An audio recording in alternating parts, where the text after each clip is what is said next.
I feel like sometimes like the user experience features that might be a breakthrough for Apple have already existed 10 years ago in Android. And so I was doing some research and I found that there is a patent, actually. An American guy or a woman wrote this entire kind of patent to actually to design this technology of sticker prescription for sunglasses. And I actually got in touch with them. I have a spirit animal of a suburban mom, so I look at the ingredients list constantly. It's the Viral Ideas Podcast with Josh and Runda. Welcome back to another episode of the Viral Ideas Podcast. This time, we only have myself, Runda, here. Josh and I decided that I am actually the pretty one to be hosting this episode, so I will be the singular host this time. And today we have Anne-Marie here as our guest, as our UX design expert. And I'll let her take it away on introducing herself. Thank you, Runda. Hi, everyone. My name is Anne-Marie Mulumba. I live in Montreal. I actually started my career in design and graphic design and then moved to UX and UX research and design about 7 years ago. And I fell in love with it. And I've been in this space since then. And I'm excited to be part of this podcast today. Thank you for inviting me.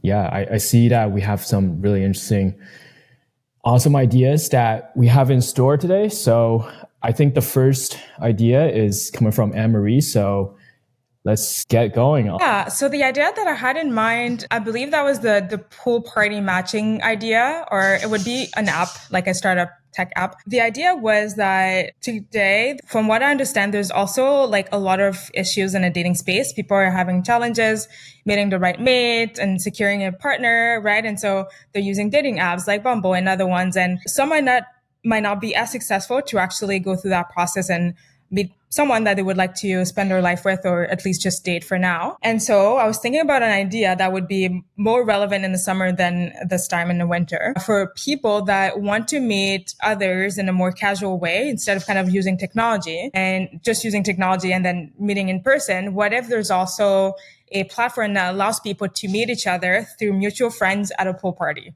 So let's say like I'm single, for example, and I'm looking to meet someone that I find cute, right? And so I go on this app and it kind of matches me with people around me that, you know, kind of figures out that I went to high school with this person or I went to this specific kind of like class or whatever. And then I match with like 3 to 4 people or more than that probably. And I go to this house and I show up and then I get invited and I chat with people that show up. And so it's kind of a mix of boys and girls having a conversation, having a good time, kind of like, you know, going in the pool and drinking or maybe just like listening to music or anything like that. And so creating a matchmaking platform outside of just meeting, let's say in a coffee shop, but maybe at a place where you meet mutual friends and then you get to know each other that way.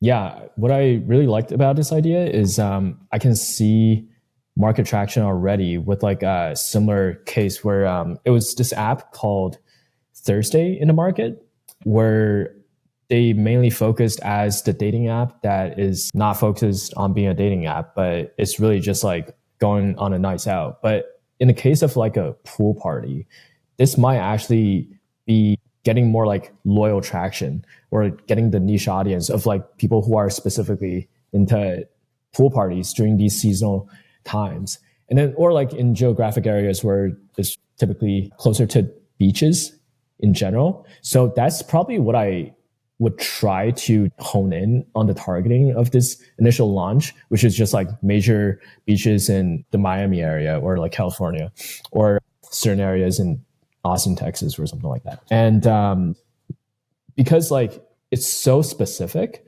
or you can also target postal codes that are just in these homes or neighborhoods that actually do have a lot of pools and target that way. So you might actually get like a very nice niche of an audience to actually onboard your initial database of your list to get traction. So I actually really love that. And when it comes to like combating on the seasonalities of it, I might actually pair the other side of the app, maybe like a winter season for like the geographic areas with like more prominent winter seasons, like snows. I might actually think of a another niche audience that might be catered into like, I don't know, building igloos and do igloo hangouts or something like that. Or like doing snow forts. That could be like an interesting party gathering situation, or like campfires, for example. Yeah. Yeah, or maybe a winter idea would be like snowboarding kind of group. Like, let's say you book you go on a mountain and you go with like 5, 10 people together instead of kind of like with two or something like that. And so then it's kind of a casual hangout with other people that love the sport, and in the winter. And it doesn't have to be kind of a looking for a mate or looking for a date thing, but it could also be interesting. And then building igloos outside is something that I used to do when I was a kid, but I wonder if how it could actually translate as a fun experience for like adult and for an older population as well. Yeah, I'm just like looking on GoDaddy right now. Winter Team Retreats is available right now, so if anyone wants to pursue that idea, they can actually buy the domain and sit on it. Yeah, and retreats are actually a really cool like business model. Like right now, I was doing some research maybe 5 years ago about this topic specifically, and the luxury retreat space is growing quite fast. People want to experience some kind of like niche or let's say a bit more tailored experiences when they're like, traveling to another country or another city, and they get to live in a beautiful like cottage, something like that. And so I'd say that if someone wants to pursue this like retreat, cottage / like group outing, snowboarding, or even the pool party thing, it would be cool. Yeah. And just as a note, actually, I was watching Shark Tank, and there was a guy that showed up and was talking to those investors about an app that allows people to find pools around them in their neighborhoods. So let's say you live in like in Montreal, right? And you're like, it's summer and you want to swim, but you'd want to go to a public pool. So you're looking for something close that you can go and like spend a couple hours in. That platform was kind of laughed at by the investors, but it ended up being like a huge company actually, and it's still running right now. And so kind of the idea of dating and the whole kind of like renting idea together would be interesting. Amazing. Yeah. Let's move on to our next idea now. So for the second idea this time, it really came from the insight of, I don't know about you, or if this is like a lot of people's experience, but for someone like me, I don't really like how Apple just messes with like a perfectly designed iOS product that I'm more used to. Cause like what's interesting enough is that like I actually enjoy on having like an iOS kind of user experience over time. And then I actually get to learn on like exactly where all the settings are. But when they do a new radical iOS redesign, they kind of switched all the stuff around. So what I really wish that's out there in the market is that with every new radical iOS launch, and then I accidentally hit update on my iOS, I would want someone to actually create an iOS downgrader, like an iOS downgrader.com or something like that, where like it has all the compiled different major iOS designs that were already perfect for me to just like go on my phone and then download to then downgrade my iOS to the way it was that I'm more used to. And the way I see it, this entire website and product will be so useful for like a large demographic, mainly me, but people like me, where it would gain such a loyalty to the audience that actually wants to downgrade their iOS, that for someone that like might just have like a certain affinity to iOS 7 or something like that, or a particular version, for them to like immediately want to use this website. And then you can literally launch this on Reddit, where you can go on r/Apple and then just launch this entire website by creating a text post by saying that I created a iOS downgrader. Visit the website here right now. And then it could all be essentially open source packages of these old iOS systems, but essentially just like give like a seamless experience to make a product that works to actually downgrade your iOS perfectly. And then so that it's not really getting too many glitchy bugs or kind of like major security issues through the old systems. But then I think Apple designers should actually take notes on these iOS versions, because it actually is an interesting indication to the past designs that actually worked. So essentially, if you make this Downgrader product, you can actually sell the insights to Apple themselves by providing them the user research on like, hey, here's the major iOS versions that actually got downgraded to. So like there is something here in these user experiences that you guys may have replaced, and maybe you guys should consider on bringing that back, just like how Apple brought back the magnetic charger port thing. So yeah, iOS downgraders, stop upgrading things, just like downgrading. Yeah, it's interesting because like I kind of see myself as a reluctant iOS downloader or upgrader. Like I don't like updating my software for some reason. And I'm trying to think about that. I'm like, why am I so like reluctant to update my stuff? And one is because I don't want to be like having my laptop or my phone closed for like minutes or hours when I'm trying to use it. So I'm like, I would wait for, I'm like, push it to the next day because I'm like, I don't want to do it right now because I'm busy. And also like, I've noticed the newest version of iOS, like on the phone and on my boyfriend's like iPhone. And I'm like, why does it look like it comes from the 2000s? Like it looks really old for some reason, the design. And he doesn't like it either, actually. And so I'm quite happy with my version. I'm like, I don't want to change it. I don't want to upgrade to the next one. I just want to keep it as it is. And so I would understand people's needs to do that and to keep, their iOS of their dream basically running for as long as they want. And what if Apple would create these skins or that you could keep forever, but then you can still update the background, like the back end of your phone. You know what I mean? It's like fix the bugs, they fix all the things that they're not working properly, but on the kind of front end, they still keep the skin that you prefer and you can choose between multiple ones. And so that could be another way that like Apple allows users to like customize their experience. So then it's not just the newest is the only way that you go for, like the only direction that you go with when you're buying an iPhone. Like, yeah, so I get it. I totally get it. I feel like sometimes like the user experience features that might be a breakthrough for Apple have already existed 10 years ago in Android. So just like copy Android on like these nostalgic skin packages that Apple can like actually import. But then I do see like beneficial factor of like having a homogenized user experience so that at least like when you're switching to other people's phones or like kind of upgrading to new phones, at least like everything is still similarly there. I guess like this is why I also don't like to buy new phones or like upgrade to new phones. Not so much as to like getting the newest hardware stuff, but then just like having all my data information and photos to not like transfer over and go through the hassle of like waiting through on upgrading to the new ones. And then plus relearning on like where all the stuff are on the new iOS systems. Even though like it's not radically different, but then like the small, minute, random things that just like gets you. Or it's like death by 1,000 cuts.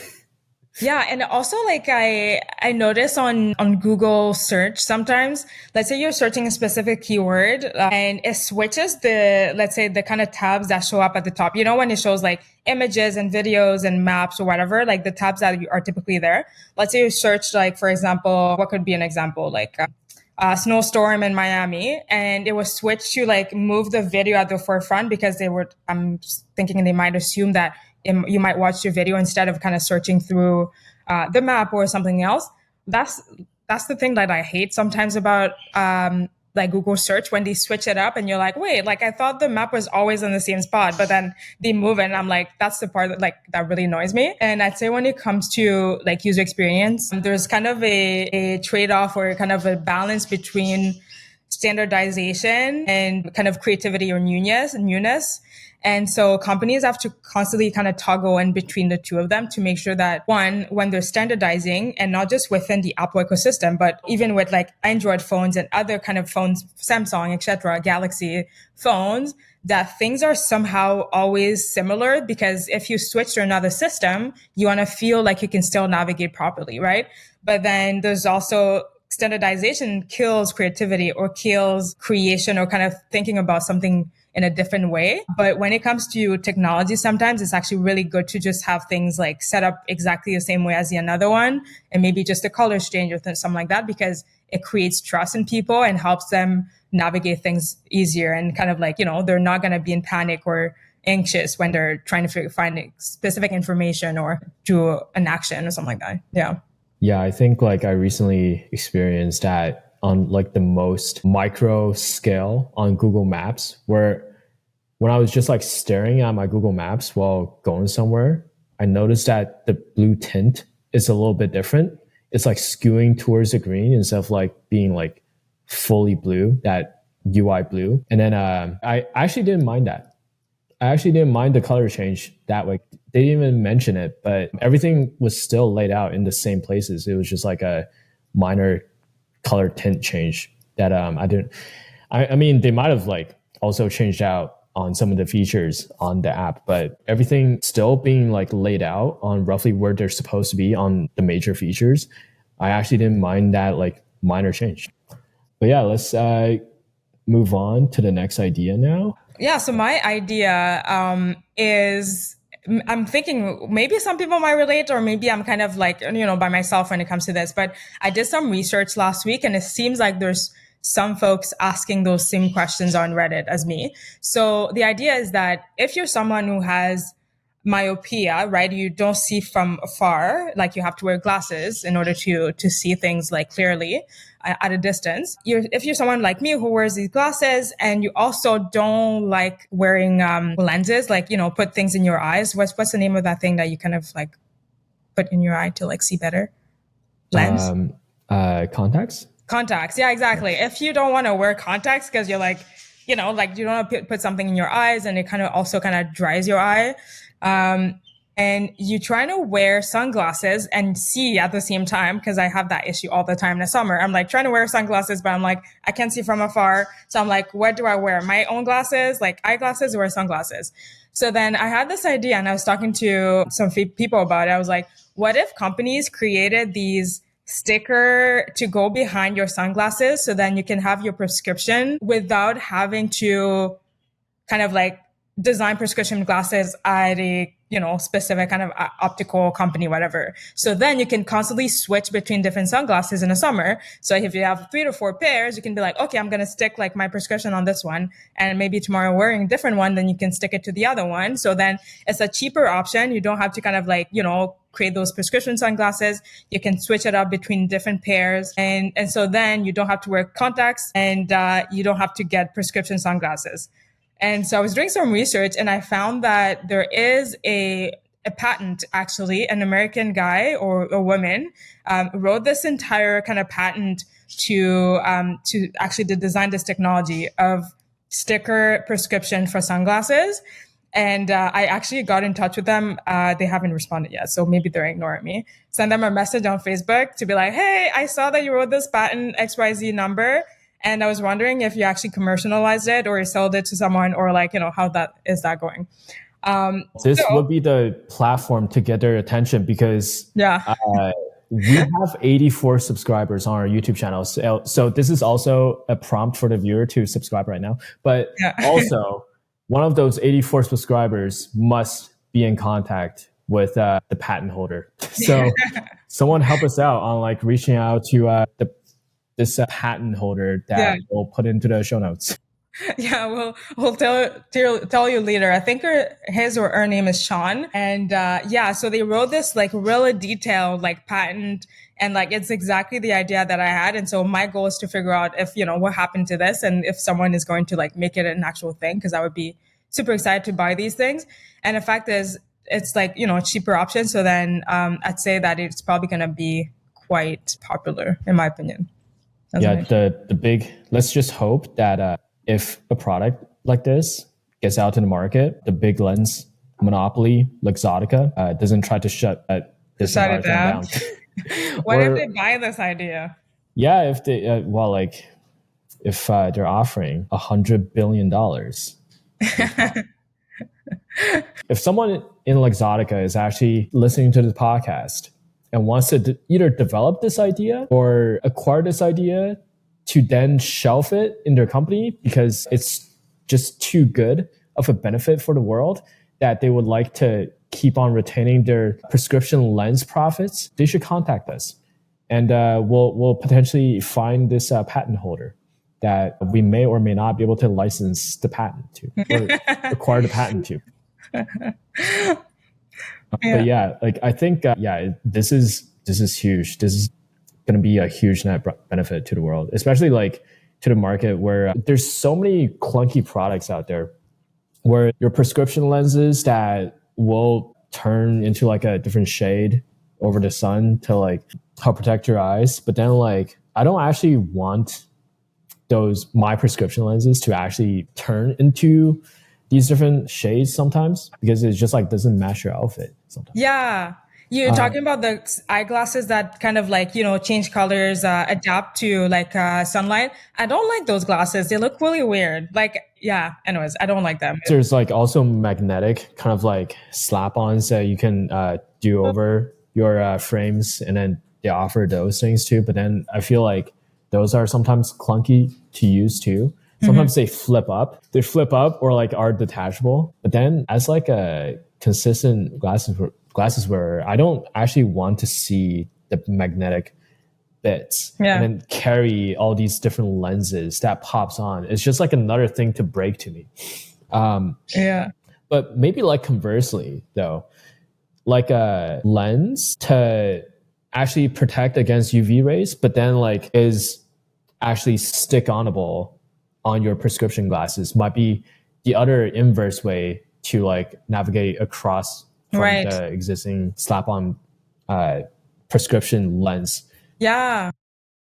So we might develop this patent. So Luxottica, if you would like to talk, I am here. If someone in Luxottica steals this idea, I will sue you. Or Josh will help me file the paperwork to sue you. He's a video producer. So he will make that. Yeah, and to be fully honest, the sunglasses thing is fully aesthetic. Like, it's just because I love wearing sunglasses, but I have issues with it when I'm someone with an eye, not condition, but I don't have the strongest eyes. And so like, I just love the kind of idea of being able to switch between multiple like frames and like, and depending on what I'm wearing that day and things like that. So yeah. Yeah. And different like color shades for different outfits would be so clutch. Would be so clutch. Okay, moving on from the big lens monopoly before we get sued by Luxottica.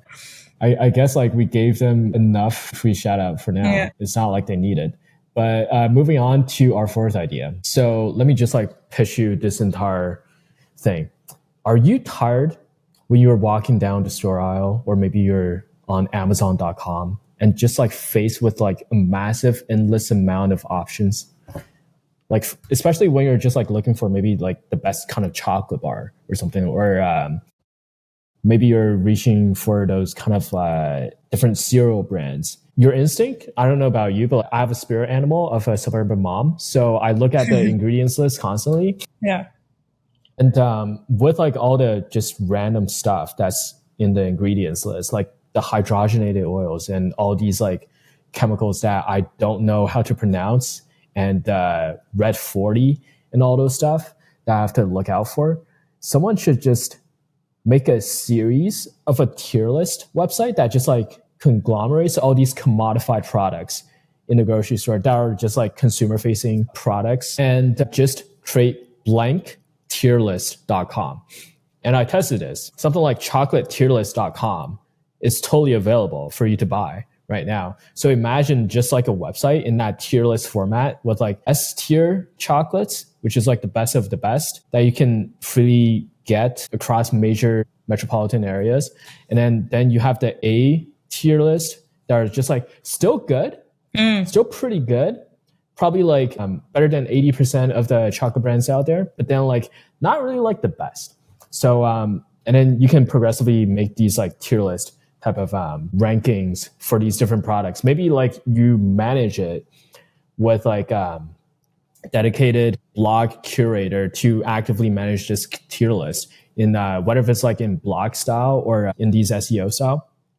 But something like that, I feel will just get massive traffic. Cause like, I think if you just type the commodified product, but then add tierlist.com, it's almost like, you know how like youtube.com / like whatever music video, sometimes like you can add in yourepeat.com and then it's just like the same video, but like you get to listen to it on repeat. Oh, yeah. You could literally create that kind of website and domain style for like different type of products like chocolates, cereals, maybe pasta sauces, or like canned beans or stuff like that. And just conglomerate just these series of CMS and then actively manage these product ratings.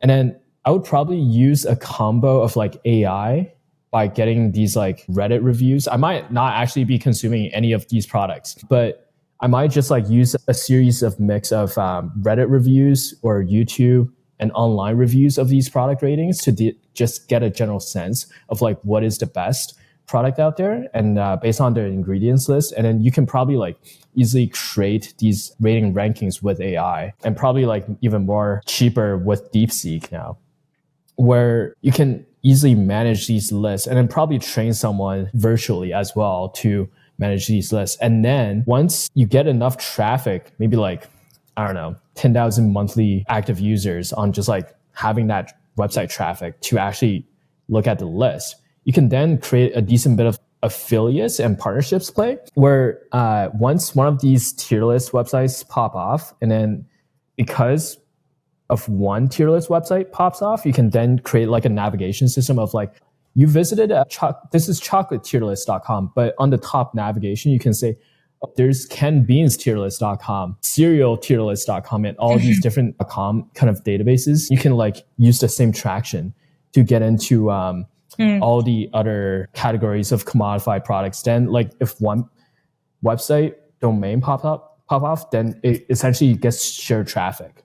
So then you essentially have these endless amount of like eyeballs for the opportunity to approach any CPG company like a Unilever or like a Nestle to essentially create affiliate partnerships or sponsorship deals. Then I think like the world is pretty much your oyster at that point, because then you're still a third party. You're still creating these fairly unbiased review systems and ranking systems. And then essentially you would just create these individual product pages on where consumers can actually buy these chocolates or cereals. It might not be like S-tier cereals or chocolates, but then like whatever that the consumer deem as like approachable and then readily available, the websites themselves can essentially send traffic to like, I don't know, an Amazon link or like a Walmart link directly to the product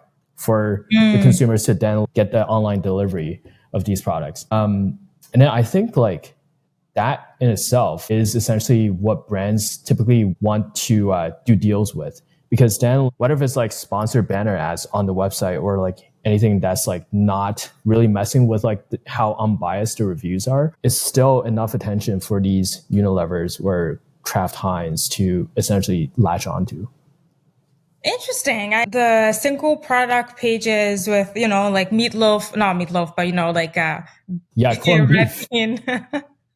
Spamtierlist.com. Spam. Yeah, it's really interesting because it's basically just a way, like method to how people decide on what they want to buy, right? And so you're not necessarily eliminating the competition. You're basically kind of putting it in the same place and creating, kind of like these tiers and then allowing people to choose based on what is there, right? And so then you're kind of directing them to the actual, website where they can buy, Amazon.com, Walmart.ca, whatever.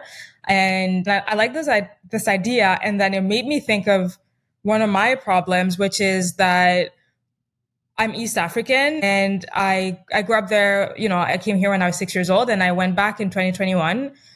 And some of the products there I cannot find on this side of the world. And so I'm thinking like, what if like it's a website where you access like international products in all ranges. So for example, like all the chocolates in the world, like all the chocolates in Japan, in Taiwan, in Tanzania, in Kenya, and then put all of them together in one place. And so then you're able to choose like actually from the best, because you know that they're competing all these brands from international brands.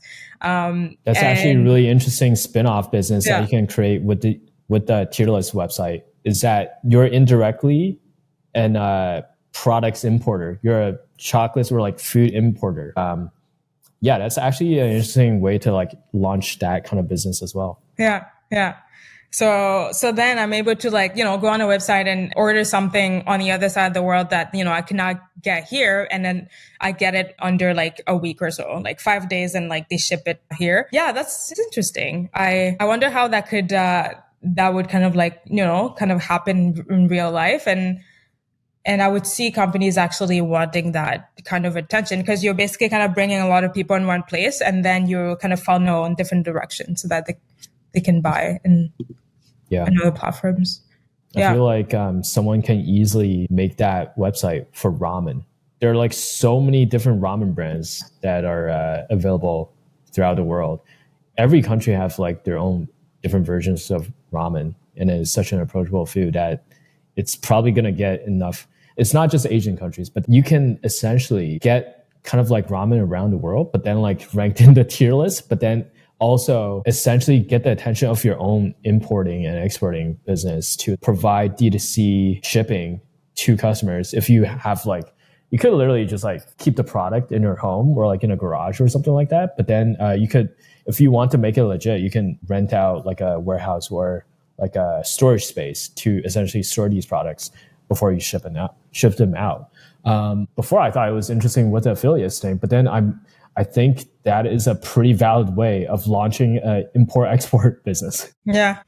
Yeah. Wow. I think we breezed through that, those ideas. And if you have any closing thoughts, you're welcome for hosting this part of the show to our audience. We did have a very serious talk between Josh and I to actually figure out that I am actually the more attractive ones.